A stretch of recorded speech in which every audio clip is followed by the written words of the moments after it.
Cette 37e édition du Rétromobile nous accueille les bras ouverts avec deux superbes Ferrari GTO, la rare 250 en livrée bleue et la non moins plus rare 330 en livrée rouge pour annoncer le 50e anniversaire de ce modèle emblématique.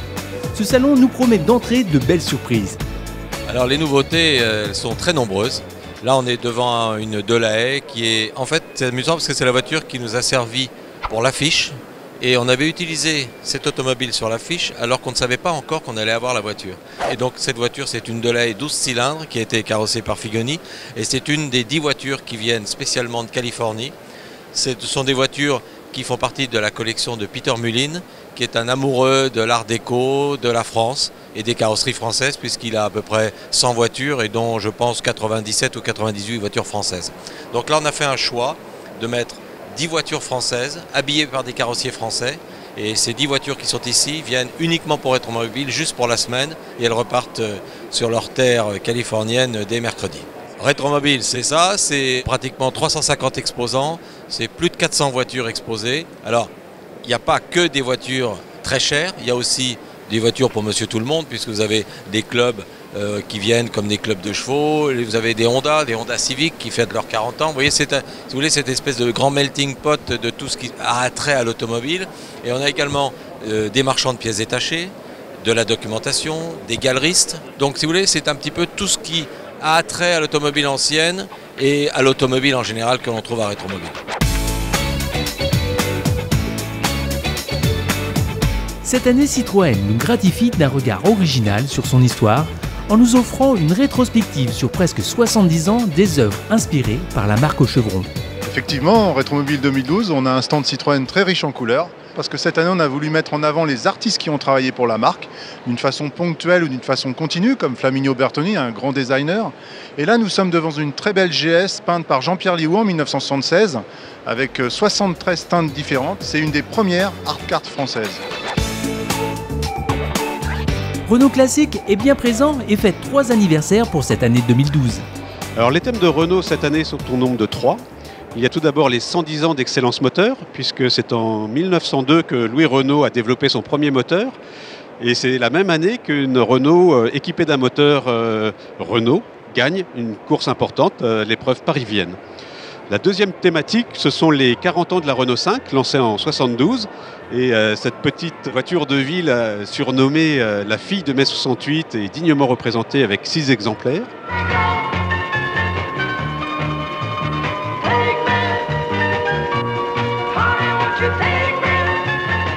Et puis les 50 ans de la berlinette, vous avez devant moi un très bel exemplaire dans son jus d'origine, qui est une voiture que Jean-Luc Terrier a menée à la victoire dans différents rallyes, et notamment au rallye de l'Acropole.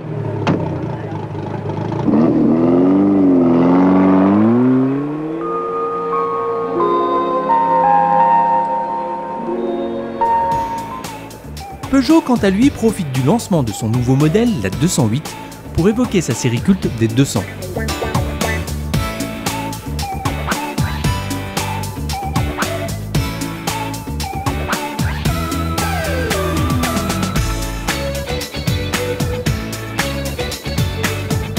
Au travers du dédale des constructeurs, dans les années 60-70, des créateurs de génie se frayent un chemin et mettent au point des voitures qu'ils ont créées de toutes pièces, comme dans leurs rêves d'enfant.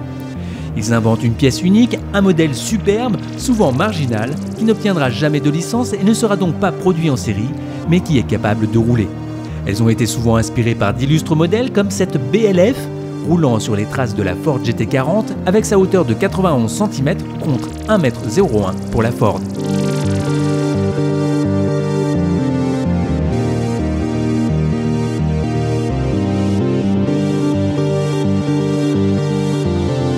Cette Piolet, aux courbes épurées et magnifiques, est croquée durant le service militaire en Algérie de son concepteur, Jacques Piolet. Ce coupé est construit entre 1962 et 1965 et est équipé d'une mécanique Peugeot.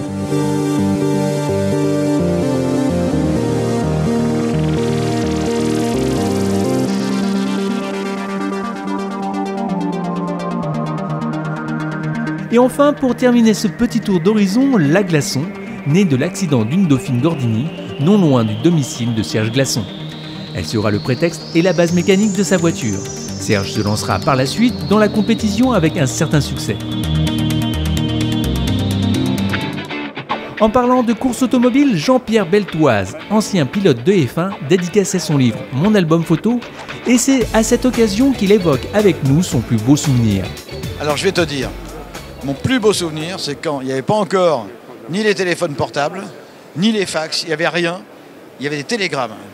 Et je reçois un jour un télégramme d'Espagne, de François-Xavier Bulto, le patron de Bultaco, qui me dit « Jean-Pierre Beltoise, Johnny Grass a eu un accident, est-ce que vous pouvez le remplacer au Grand Prix d'Espagne à Imola? Rappelez-nous si jamais vous êtes d'accord. » J'ai sauté de joie, j'ai hurlé de joie, et c'est mon premier guidon officiel. Et en plus de ça, bon, j'ai fait le premier tour en tête, devant les Honda d'usine. Belle époque, très belle époque. Autre très belle époque, la période Art déco dont Paris était le berceau de la création. Nous retrouvons les plus belles réalisations de l'automobile française au sein de la fabuleuse collection Peter Mullin, représentée pour la première fois en Europe par 10 ambassadrices d'excellence, dont la voisin type C25 Aerodyne de 1934, qui gagna le Best of Show en août 2011 à Pebble Beach. Nous devons cette exceptionnelle première à la fascination qu'éprouve Peter Mullin pour cet âge d'or de la carrosserie française. Il y a environ 35 ans que j'ai commencé à collectionner les voitures françaises. J'ai tout de suite pensé et su que les voitures françaises, plus particulièrement les avant-guerres, étaient un absolu de mécanique d'exception, très stylée, performante, de véritables œuvres roulantes. Et la première que j'ai vue était une Delahaye.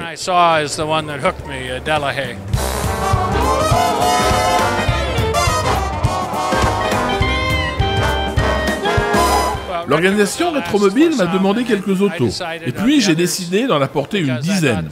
J'ai pensé qu'il y avait un lien, une combinaison entre l'art déco et les œuvres roulantes. De plus, pour la plupart de ces autos, elles ont quitté la France il y a plus de 75 ans et sans y être revenues. C'est un véritable clin d'œil leur retour en France. Pour moi, c'est vraiment amical de faire cela. Et j'en suis tout excité et ravi. Nous remercions chaleureusement Monsieur Mullin de nous permettre d'admirer ces joyaux. Tout d'abord, cette fantastique Bugatti Type 57 SC dite Atlantique ayant appartenu au Lord Victor Rothschild en 1936.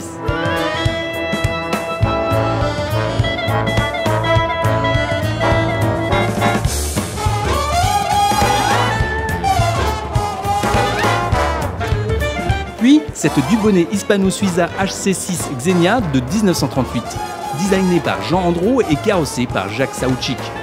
Elle est équipée du système de suspension Hyperflex imaginé par André Dubonnet et Antoine-Marie Chedru.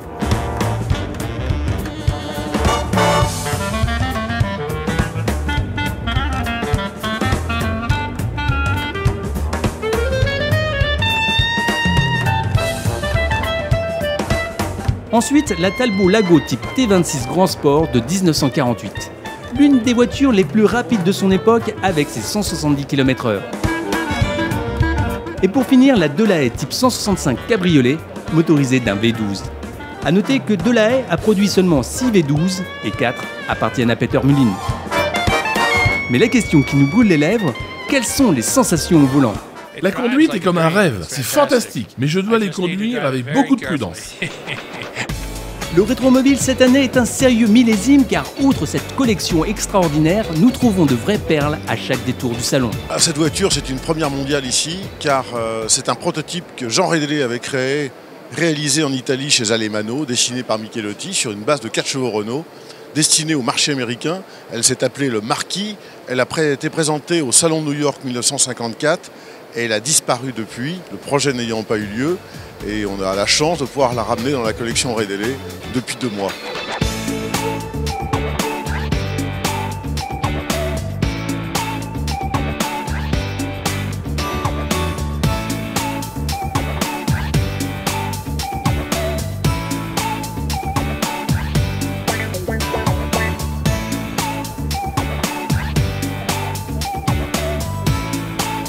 Ce week-end, nous avons un stand au Rétromobile de Paris. Nous exposons de magnifiques et très authentiques voitures qui sont offertes à la vente pour la première fois. L'Alpine A442 par exemple, la René Bonnet Jet et la splendide Delahaye 135M dans laquelle je suis assise, qui est restée entre les mains de la même famille. Nous sommes fidèles à l'authenticité des véhicules que nous proposons dans le cadre d'automobiles historiques.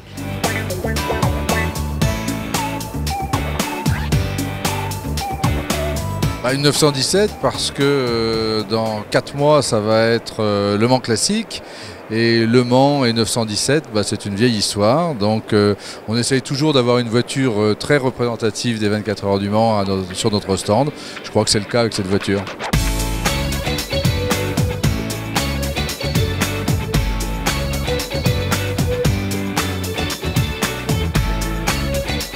Et oui, c'est les 60 ans de la première 300 SL qui n'ait jamais existé.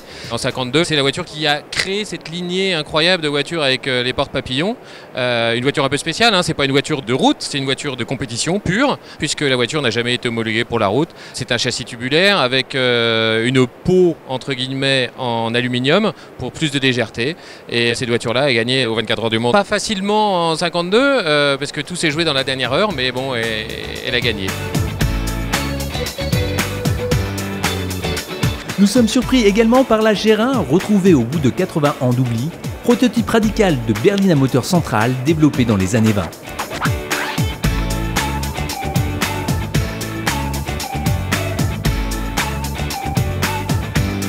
L'Audi Type C de 1913 avec sa carrosserie recouverte de toile d'avion.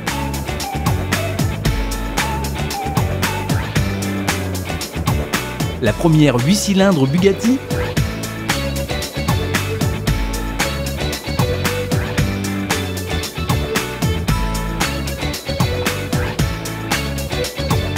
L'Auto Union Type D V16,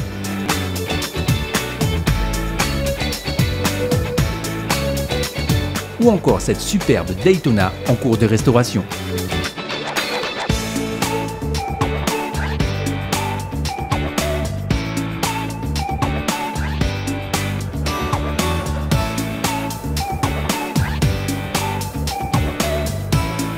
Le spectacle est de tous les stands, même les Youngtimers nous donnent à redécouvrir leurs monstres du groupe B de plus de 300 chevaux, en nous présentant leur pendant grand public. Audi Quattro, Peugeot 205 Turbo 16, Renault 5 Maxi Turbo Diac et Lancia Rally Evo 2.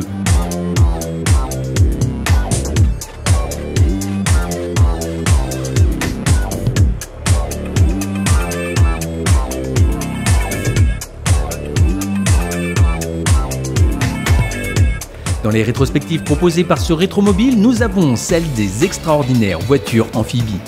La Comète a germé dans le cerveau du mécanicien poitevin Ulysse Texier de la Caillerie, son but étant de proposer son projet à l'armée. Elle verra le jour en 1932 mais ne sera pas retenue. La Tripel SG6 est un véhicule militaire allemand conçu en 1937 mais peu efficient et trop lourde. Il existe aussi des véhicules conçus pour le loisir comme cet unique modèle de 1942 de l'Hydromobile. Fabrication américaine et pontée comme un Riva. Plus récemment, dans les années 80, le Hobby Car, véritable concentré de technologie évoluant à 140 km/h sur Terre et 9 nœuds dans l'eau.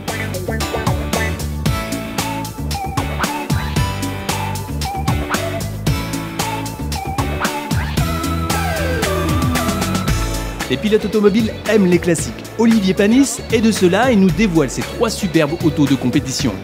Cette Ford GT40 de 1965,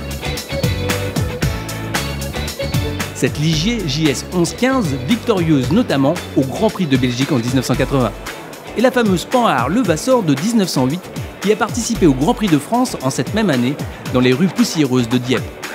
J'aime les anciennes voitures, donc c'est vrai que d'être automobile pour moi c'est toujours beaucoup de plaisir. Et puis avoir la chance de découvrir des autos comme ça qui ont fait partie du patrimoine français malgré tout.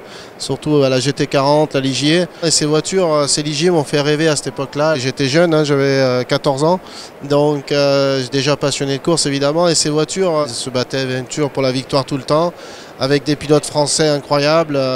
Voilà, Pironi, Lafitte et d'autres que j'oublie, mais en tout cas qui ont fait l'histoire de Ligier. Ligier. Et puis moi, l'histoire de Ligier, c'est mes débuts. Donc c'est vrai qu'il y a un petit côté d'émotion.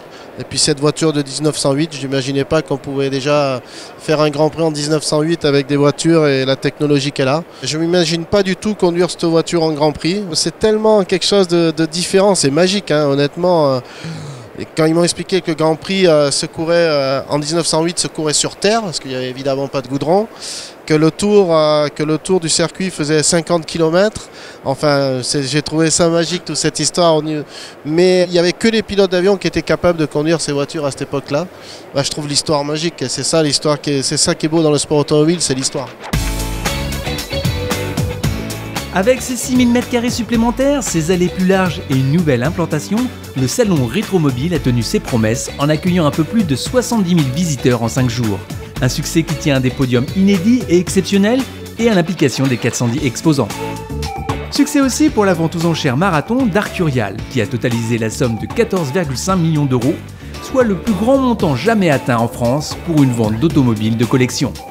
Parmi les pièces exceptionnelles, la Ferrari 250 GT California de 1959, ayant appartenu à Roger Vadim, s'est vendue à 4,5 millions d'euros.